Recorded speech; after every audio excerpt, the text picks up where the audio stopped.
Hai, terima kasih ya kepada Radio Bangsar Utama, Kelab Bangsar Utama. I'm very happy to be here.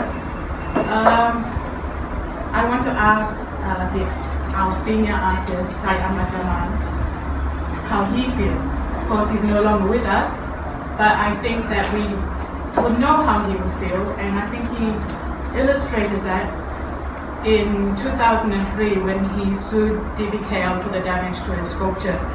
And I think it is worth asking, why did Syed Ahmad Jamal sue DBKL in the first place when they defaced the sculpture and changed it so he was no longer felt like the author of that sculpture?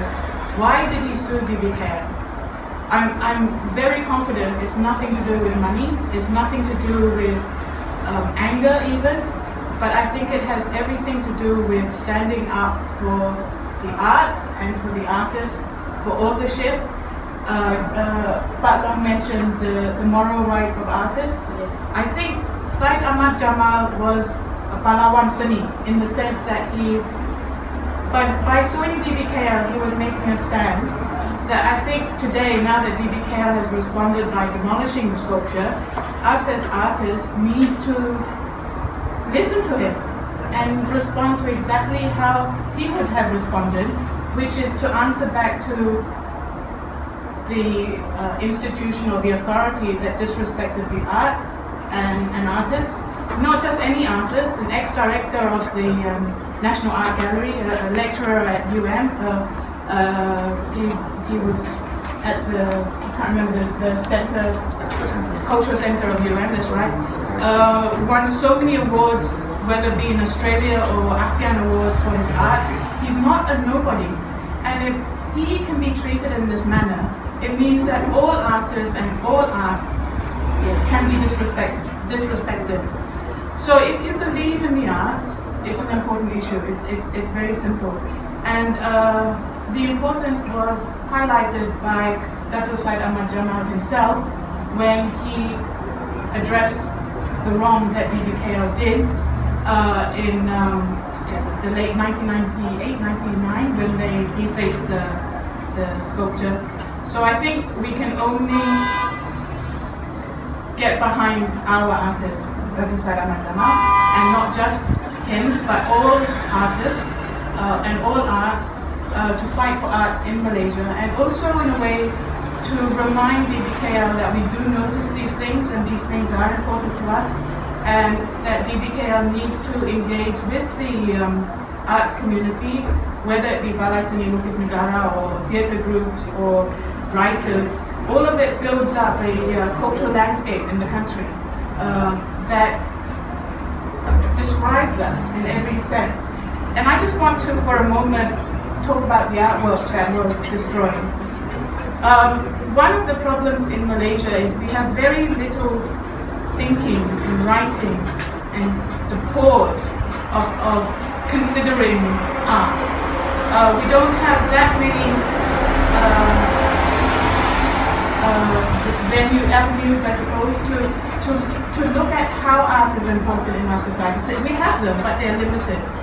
And I think I printed out, the radio can't see it, but I'm going to look at it because I love it.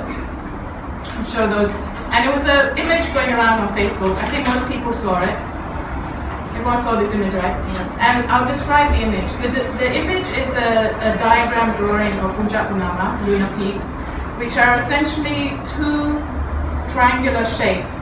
But when viewed from various angles, they take a variety of geometric shapes with positive, negative spaces, things like that.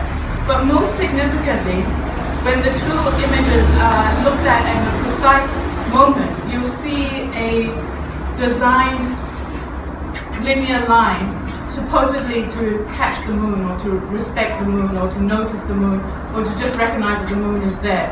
And the sculpture points towards this moon. And I can't believe that this sculpture is not given greater weight. The moon is in the Malaysian flag. What does the moon symbolize? What is the moon an icon of in this country?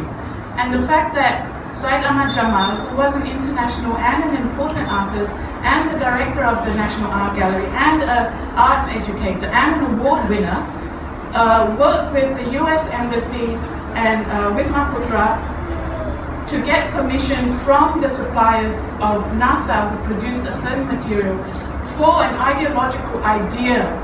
To me, that is magic, and that's a whole lot of thinking that describes worldview, or Malay worldview specifically. And for it to be so carelessly treated, and I say treated because that sculpture was gifted to the people of Malaysia with DBKL as a custodian. They failed at their job as a custodian and called it ugly. They're calling Malay worldview, the moon, all of that thinking ugly. That's what they did. That's why I'm angry. And towards an artist who's not just any artist. They don't think. Maybe out of ignorance, but that ignorance is no excuse, right? So how do we develop a thinking, critical, vibrant, exciting, explorative society? We constantly have to think and to explore ways of describing something. And that's exactly what Syed Amar was doing, and that's exactly what he was doing when he was standing up for himself as an artist, for him to sue DBKL. He won the case, and the next year he died, and a couple of years later, DBKL knocked it down.